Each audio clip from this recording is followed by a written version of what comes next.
Welcome to episode 176 of the Various and Sundry podcast.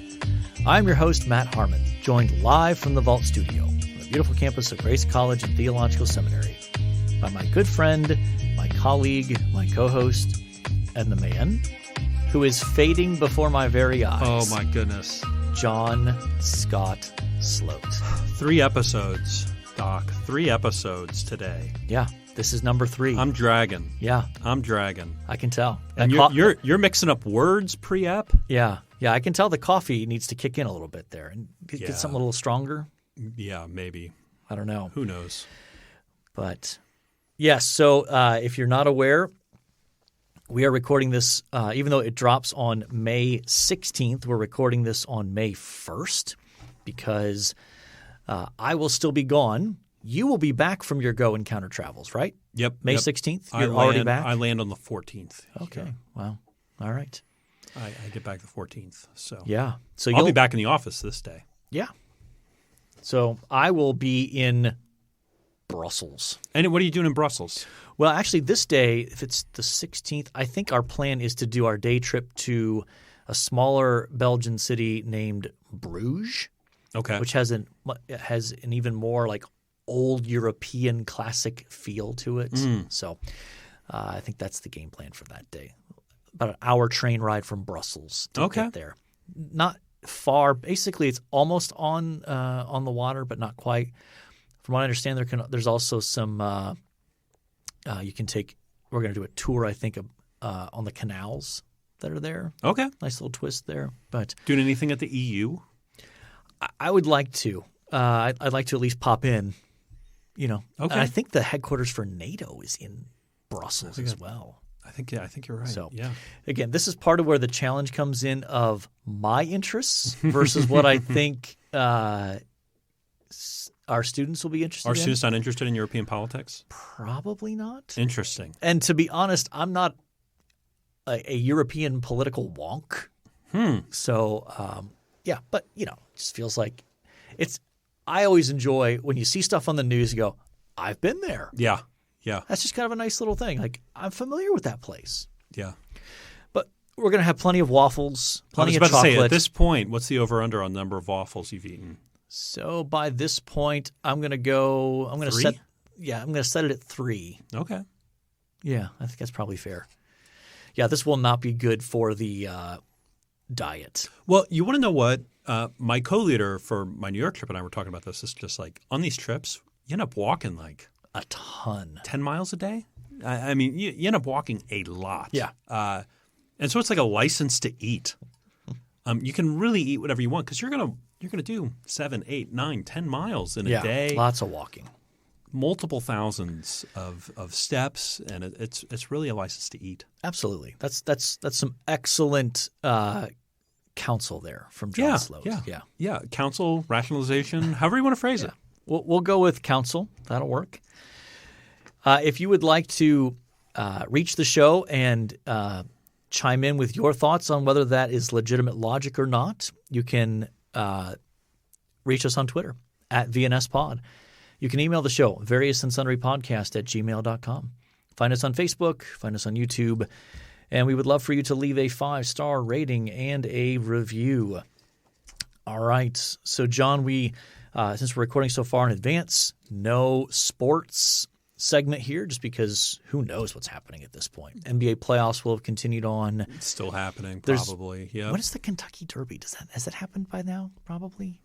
I believe so. Yeah, I believe the Kentucky Derby has happened by now. Yeah. I mean, you went when you were down in Southern. Didn't you go to the Derby at one point? I did not go to the Derby, but I went to Churchill Downs to watch horse races. I see. Not to bet on horse races. Of course not. Let's be clear. Yep.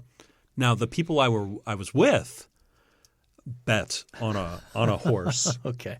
A couple of them. Yeah. And one of the great stories, I'll leave the name out of it because he's actually a relative of a quasi-famous person in our circles. He put money down on this horse, and it was coming around the corner in first place. Yeah. And he is just flipping out. Fist pumping and just like, come on, has this little ticket in his hand. Yeah. I mean, if you can see it. Yeah. And he's just watching this horse go. It trips It falls. Finishes They come last. out and euthanize it right in front of him. Do they shoot it? How No, do they an inject. injection? They do an injection. Okay. They come out and carry the horse off. I mean, it was done in 20 seconds. I didn't realize they euthanize them like it must have been like severe. Broke its leg, Okay. and it's just a more humane. Okay. I mean, from our perspective, it's like Maybe you not have to live from with the that broken leg, just like or death. You Yeah. know? And I'll never forget watching that horse come around. We're all like in our little like Kentucky Derby box, like Yeah. go horse, go, Oh, and no. it comes around, stumbles, breaks its leg. All the other horses pass it. They come out, poof, inject it, carry it off. Did the jockey get thrown? Yeah, I don't remember what happened to the jockey. I'm sure he did. Okay. I'm sure he got thrown. Okay. Wow. That's quite the story. Oh, it was wild. It was wild. And then it was traumatizing. And then we realized, oh wait, that was so and so's horse.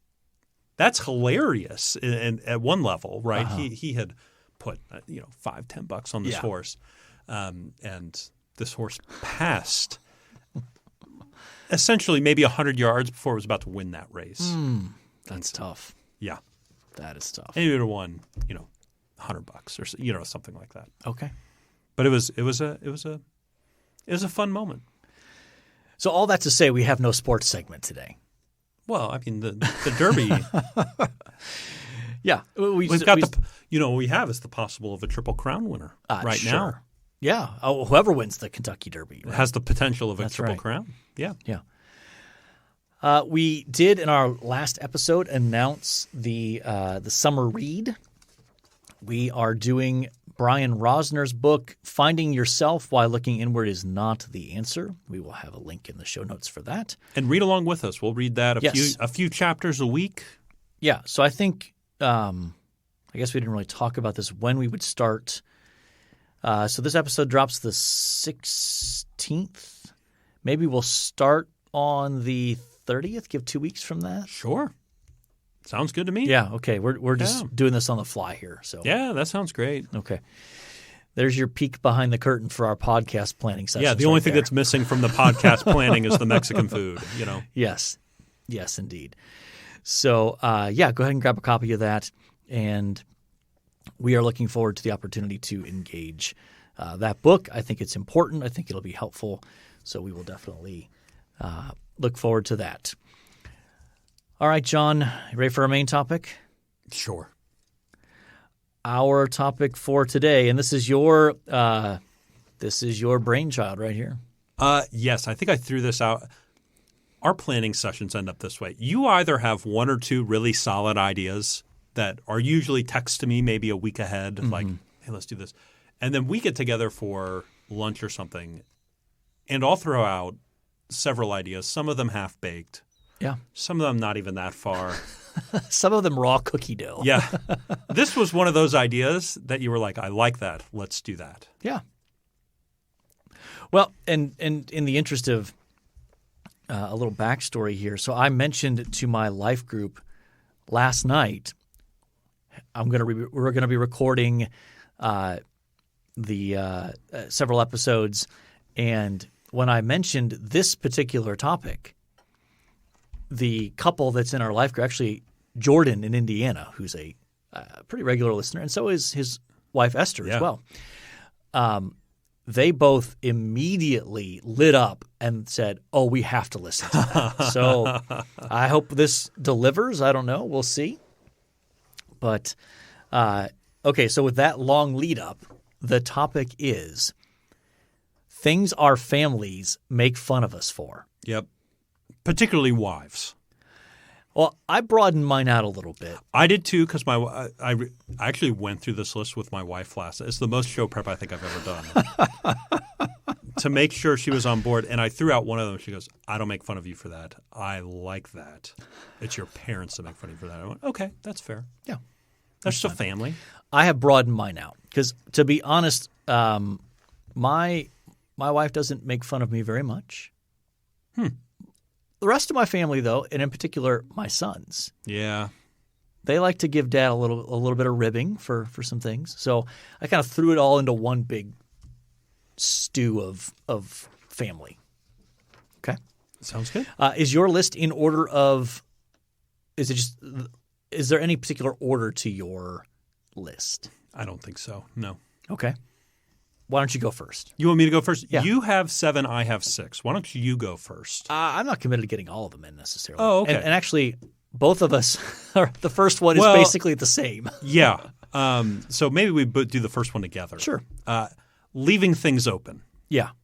Like drawers, cabinets. Doors. In fact, Yeah. I don't know if I've told you this story or not. I may have. So we moved into our new house in Fort Wayne in January. You have told me this story, but it's good for the pod. And we moved into this house, and I immediately went around and started just, opening everything. One of the things I opened was our man door on our garage. So we had a garage door and then a man door sort of off to the side. And we didn't have one on our last house. Should we be inclusive and call it a person door? Sure. Okay. A human door. There we go. Okay. Still has man in it, though. But we didn't have one. I was like, this will be great. I can get the lawnmower out of here without having to open up the garage door. This is going to be wonderful.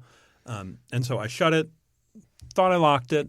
And then so we closed on the house on I can't remember what day of the week it was. It was maybe a Friday. Mm-hmm. And then Monday or Sunday, I was leaving town. So we got just enough furniture in there for my wife to live. Yeah.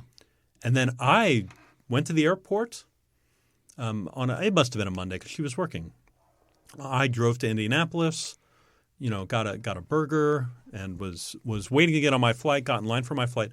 I get a call from my wife as she's getting home from work. I'm getting ready to fly to Florida in January.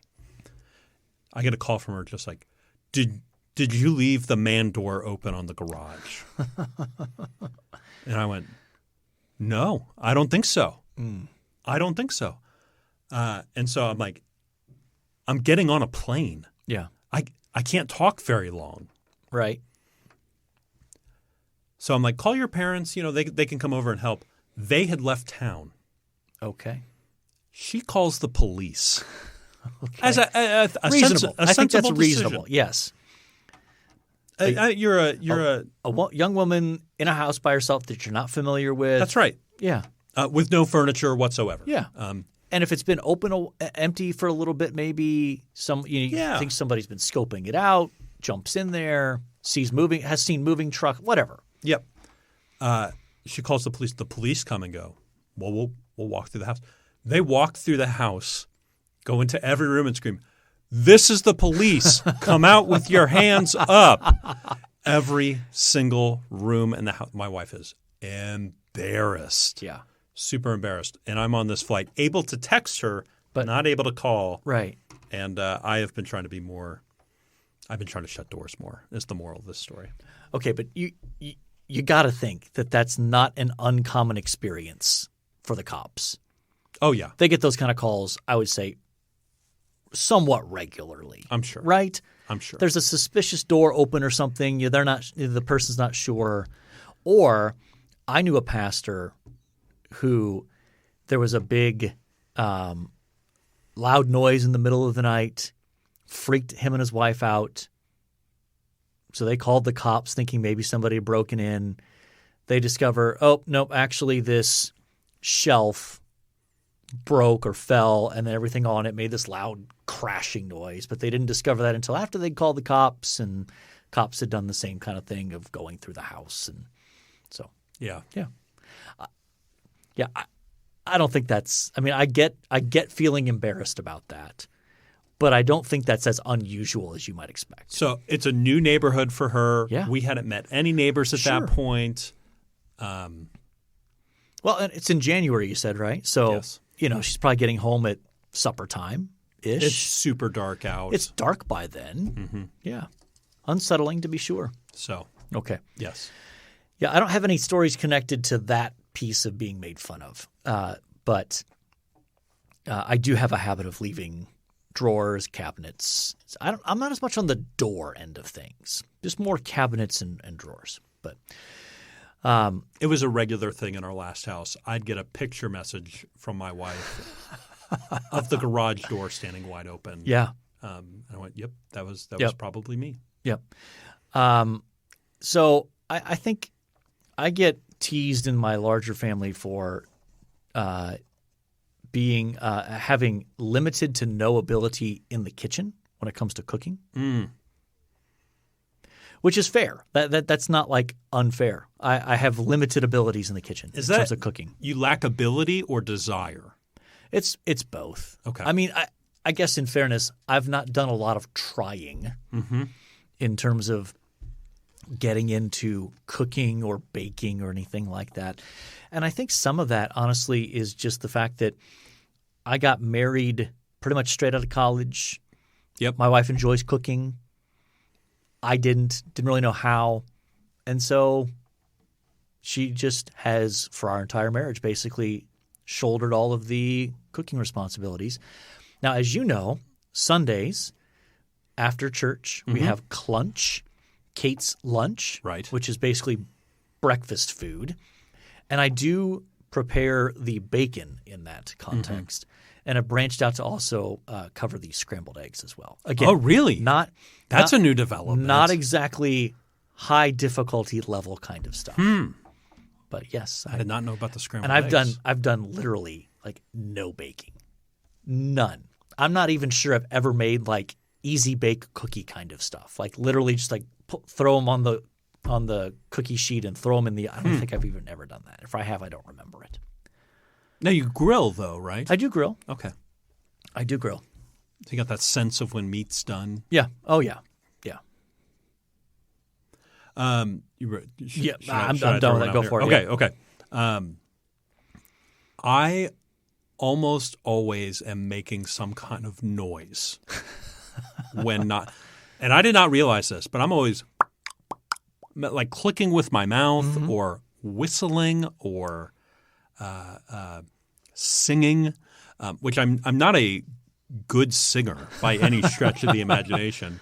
And I've taken it to the point where I will sing to my wife very loudly, and I will always love you very, very – Little Whitney Houston? Yes, okay. Very, very, very loudly. Okay. Intentionally bad. Yeah. Only when she's around, of course. Right. And I do it to make her laugh. Okay. And so I do get laughs for that. All right. But beyond that, like always like whistling, always clicking, always I'm always making some kind of – and I never realized that about myself.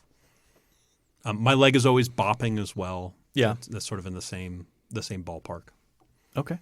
That's always happening. Gotcha. All right. Continuing in the area of my shortcomings, I also get a little bit of teasing for my lack of handiness around the house. As you know, I am not a handy person. You're better than some. Maybe. I saw this on your list. I'm like, he was very helpful in putting in that kitchen floor. I can be the support guy, the second guy. Mm-hmm.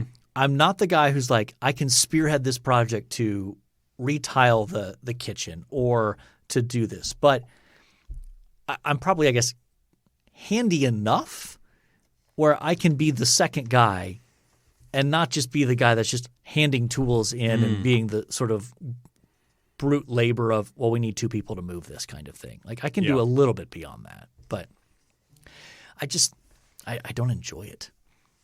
House projects stress me out. I think one of my father-in-law's direct quotes was something like, now if you need a Greek verb parsed, Matt's your guy. You need anything done around the house? Not so much. So anyway, I think you're next up here. Wow, I'm fascinated to see this one. I'm not sure I'm not sure I've seen this before. The way I describe birds? Yeah. What is that? This has been a more recent thing. So we have taken to putting a bird feeder in our backyard in the last couple of years. And I just love watching the birds come to this feeder and seeing the different kinds of birds that come to this feeder. You realize you might be the only person under 60 who's like that. There's so much more, man. There's so much more. I think I called a bird – look at it fly. It's majestic the other day to my wife.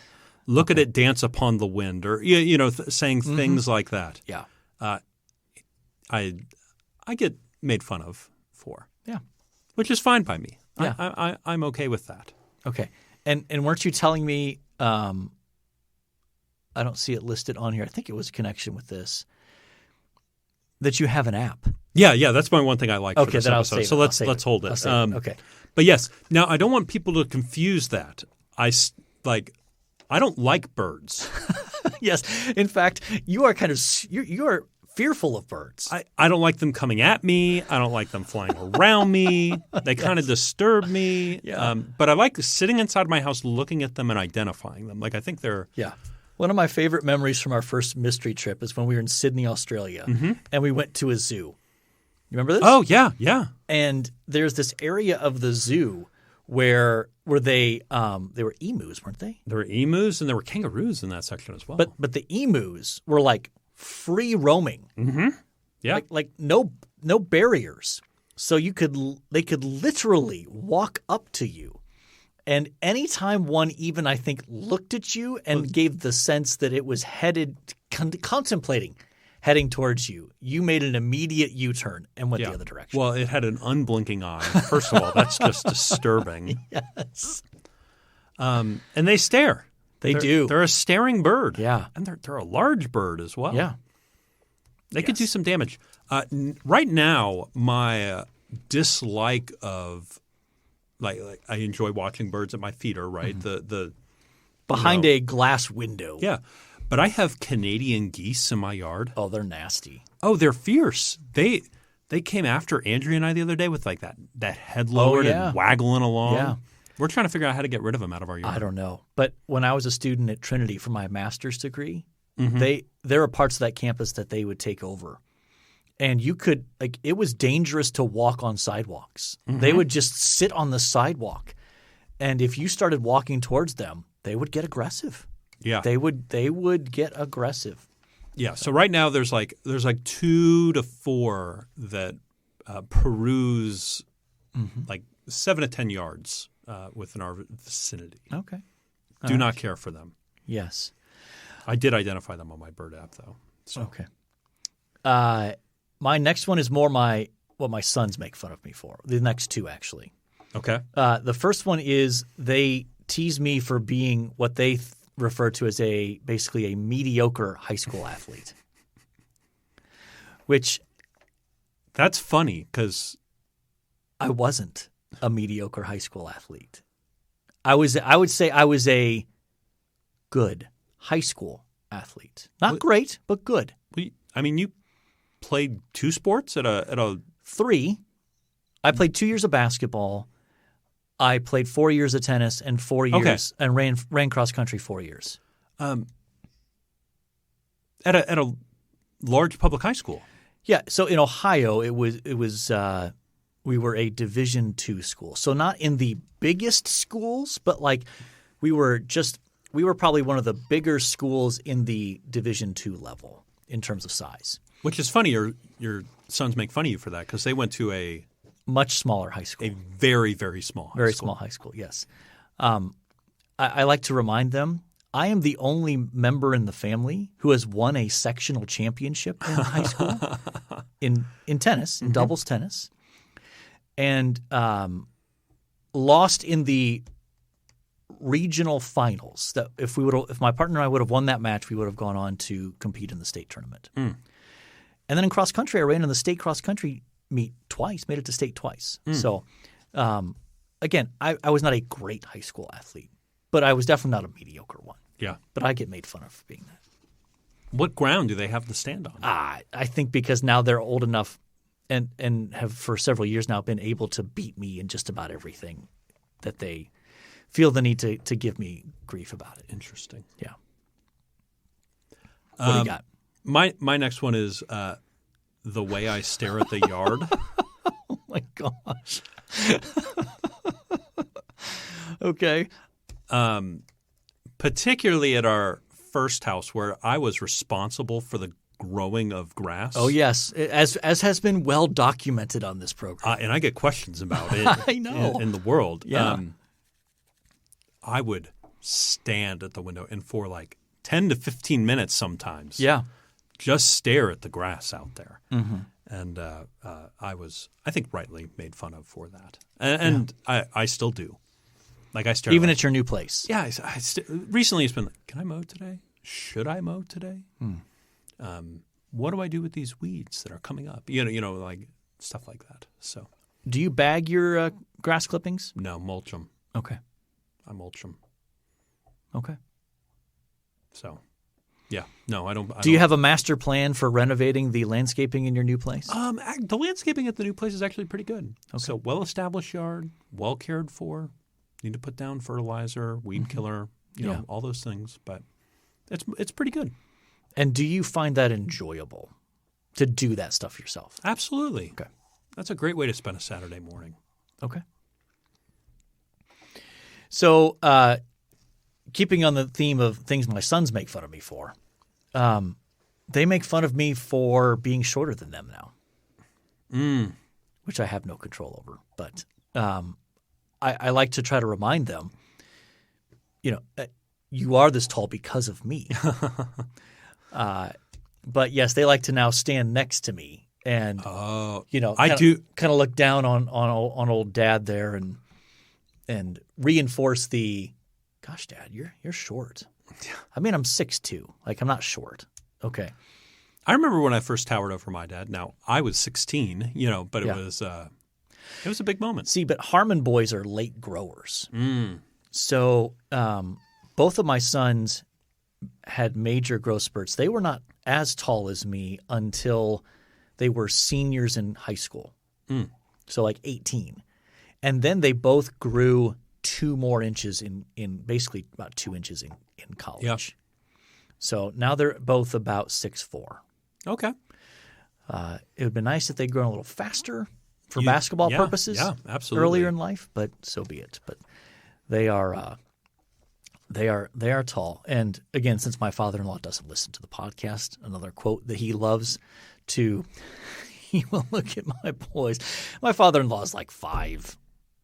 He's short. Well, and he's shrinking because he's old. He's 87. So he likes to look at our boys and stand next to them and say things like, "Oh, jeez, you're so bleep tall." To which my boys are like, "What do I say to that?" "Yep, that's right, Grandpa." Sorry, Grandpa. Yep. I mean, you wanted tall grandkids, you got them on this side. So anyway, what do you got next? Now, my wife wanted me to point out this was not her. She did not feel this way about this one. Okay. My frugality. Okay. So this is broader family. This is specifically my parents. Okay. Come after me for my frugality, which my wife says she actually really loves my frugality. But my parents make fun of / it crosses over into severe criticism. Okay. With Mom and Dad Sloat. Now, my wife did want to – I did have a time where I was soaking dry beans to save, I think, $0.25 on beans or something like that. She just went, "This isn't worth it. Buy the cans." So yes. Yeah. Where she thought that's the one time I've gone too far. Okay. Yeah. Well, this is something – I know this is not what the episode is about, but this is something that my wife gets teased for in our family.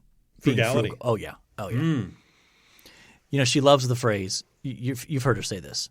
"I only boast in Christ, but – and you know what's coming is I'm about to tell you this great deal I got on this blouse, this piece of furniture, this whatever it might be.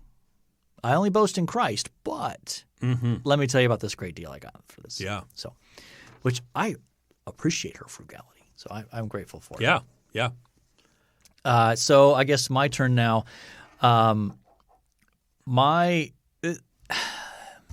Making fun / a lot of eye rolling. Again, this is more on my sons. They make fun of / roll their eyes about Kate and I being affectionate around each other.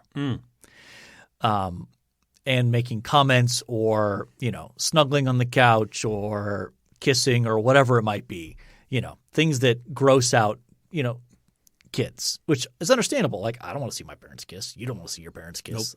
Nope. So they will roll their eyes, and we will just say to them, we just want to make sure you feel secure. And they immediately respond back, oh, we are so secure, you can stop that now. Cut it out. But yes, they like to make fun of us for that. But you got one more on the list. I got one more. I weirdly get into things. No. Stop it. Stop it. Yeah, and here it is right now, a real-life example where I just get on these little Brent used to call them my little kicks, right, where I'd get into these things, whether it was smoking meat or pour-over coffee. Or, I got one in my brain. I'm waiting to see if you'll say it. Birding or – No. No, what are you thinking? Kombucha. Oh, yeah, I got into kombucha for a time. Yeah. You got into that so much. You had your little bacteria. I had a good mother growing as Is that what that's called? Yeah, it was a mother. I can't. There was a mother and a child in there, but it was called something specific that I can't remember the name of it now. Why don't you explain what kombucha is? Because they may not. Some of our listeners may not know. Well, I imagine a good bit of them will, but basically, it is a drink that has goes through the fermenting process, which is just bacteria eating the sugars, right, and turning it into sort of this soury vinegar sort of flavor. But it starts out sweet tea with the bacteria in it. I can't remember what it was called. Oh my goodness! And then it would do this for like a week, 10 days, and then you would take it, you put it in these little bottles with like pieces of fruit, and then the bacteria in there would eat the fruit, and it would produce like this fruity flavor in the drink. It was really, really good for the gut health, Matt. Yeah. Okay. And I remember that phase well. You could buy it for like $3 for a can of it at the store, or you could make it at home for like $1 a gallon. And that gets back to the frugality. There you go. It all connects. It all comes around. it all connects. But yeah, that was a fun time. I mean, I remember going to meetings and just being like, "You guys got in the Derby this weekend? Who do you like in the Kentucky Derby?" Like, who's paying attention? Yeah. So. Yes. It's my struggle in life. I'm misunderstood. Yes, you are. You are definitely misunderstood. All right. I had one more. It's a small one, but not that this happens very often. But on the occasions where I go bowling, I have this little hop step in my delivery. Yeah. Are you familiar with it? Oh, I've seen it. Yes. Yeah. We've been bowling at least 2 or 3 times. Yeah, absolutely. So maybe 4. I get a little grief for that. But I almost always beat my sons at bowling anyway. So they can. So you might go bowling more than say play basketball or. Well, no, but I have a better chance of defeating them in bowling than I do in other activities. But but that goes back to me not being a mediocre high school basketball or high school athlete. So it all connects. Yeah, it all connects. Circle of life, John. Circle of life. It's a circle of life. Yeah. All right, John, you ready to move on? Sure. Go ahead. All right, this day in sports history, May 16th, 2023. 1975, Muhammad Ali TKO's Ron Lyle in 11 rounds for heavyweight boxing title. Okay. 1975, Muhammad Ali. Yeah. 1980, 34th NBA championship. The LA Lakers beat the Philadelphia 76ers 4-2. Rookie Magic Johnson played center for the injured Kareem Abdul-Jabbar. In Game 6, finishing with 42 points, 15 rebounds, 7 assists, and was named Finals MVP. That's a remarkable stat line. Yeah, as a rookie. Playing out of position, basically. Yeah. Yeah. That's wild. 1985, Michael Jordan named NBA Rookie of the Year. Okay. Sounds great. Yeah, I'm good with that. 2019, Brooks Koepka. Or as he's known on the program, Bruce Koepka. Bruce Koepka. Yeah, Jordan lost control when he heard that. He did. He did. Shows this. I'm not a big follower of golf. I knew it was something BR. By the way, have you watched the Full Swing documentary on Netflix? No, I don't have Netflix. There's apparently I might get it back this summer, though. So there's a documentary of golf and about the Live Tour and everything. Mm-hmm. And I tried to get Andrea to watch it, and she said no. But I might watch it while I'm in Traveling? New York or something like that. So we'll see. But it's supposed to be very, very good. Okay. Brooks Koepka. Koepka. Fires tournament record equaling and course record 63, that's -7, to lead the PGA Championship by 1 stroke after the first round at Bethpage Black. In New York. In New York. Have you been there? No. My grandfather, though, played that course. Okay. Bethpage Black. Okay. Okay, so you got a preference out of that list? Magic Johnson's line is pretty incredible in that list. Yeah. Do you agree, or would you? I completely agree. That's impressive. And I mean, Brooks Koepka's thing was in the first round. Yeah. That's not as big of a deal to me. Jordan was named Rookie of the Year, but he didn't win a championship like Magic did. Correct. And we get plenty of Michael Jordan. Agreed. You want to go? You want to go with Magic then? I'm between Magic and Muhammad Ali, but I'd probably lean Magic. Let's go Magic. Okay. One thing you liked. All right. One thing I like: the Merlin Bird app. This is an app Okay. where you can take photos on your phones of birds, and it will identify them for you. Okay. So I have had an absolute blast taking photos of birds in my backyard and identifying them and keeping a list of birds that frequent my backyard. You are embracing the old man lifestyle at a very young age. I just turned 35. Yeah. Why not? Why not? Why not? Okay. We can go with that. A free app done by the good people at Cornell University. As opposed to the bad people at Cornell University. Yeah, the good ones. Yeah. At Cornell University. All right. That provide this for free. Huh. All right. And you can do it by photo. You can also record the sounds they make, and it will identify the bird. Wow. Or you can answer 5 questions, and it will identify the bird for you if you just see it and don't get a photo of it. Okay. You do not care, and you're not going to do this. That's probably something I will not be downloading. Okay. But hey, to each their own. The Merlin Bird app. Okay. All right. My one thing is I recently discovered a new artist, new to me. His name is Brian Suave. Suave? Are you familiar with him I at am all? not, no. Okay. So his big thing is to basically to sing the Psalms, to put the Psalms to modern music, typically more of a acoustic guitar flavor to a lot of it. He just came out with an album about a few weeks ago. The album is called Even Dragons Shall Him Praise.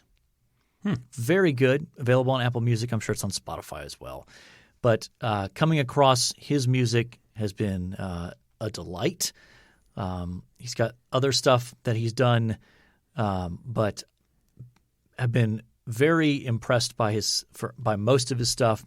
So Brian Suave, Even Dragons Shall Him Praise is his new album. That's great. Yeah. We did it, John. Wiped out. Yeah. Our 3rd episode, back to back to back here. All for the sake of our listeners having content to listen to while we're gone. While we're gone, our demanding fans. That's right. We have talked travel updates. We have talked again about our summer read upcoming, Brian Rosner, Finding Yourself, Why Looking Inward is Not the Answer. We have John is distracting me here. I'm not sure why. What are you doing? Well, the Mets are playing right now. I just pulled up the feed. Okay. Sorry, I'm just going to watch it as you outro. There you go. Here. We have talked about things our families make fun of us for. We've talked about Magic Johnson going off in Game 6 of the NBA Finals in 1980 as a rookie. We've talked about the Merlin Bird app and we've talked about Brian Suave. So I think by definition, we have talked our various and sundry topics. And so all that's left to say is, until next time, the Lord bless y'all real good. Later.